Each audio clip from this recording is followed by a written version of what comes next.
Ang advice ko sa mga gusto magnegosyo, magsimula magnegosyo, identify anong negosyo papasukin mo. Get into something na walang masyadong kapital at kikita na kayo. Tulad ng services. Yun. Kamukha ng warehousing.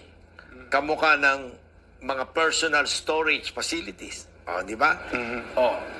Kung gusto niyo naman magtayo ng mga food-related, yung mga portable cart, na dadalhin lamang yung cart doon, bubuhatin lang, ibababa doon, yun na. Imbis na nagtatayo pa kayo ng kung ano-anong konkreto, kung ano-ano. Pag nalugi at yung lugar na hindi na-click, hindi mo na malilipat.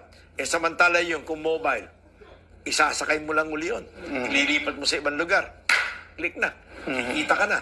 Ibig sabihin, get into something least capital, pero walang masyadong kalaban, walang masyadong kakompetensya.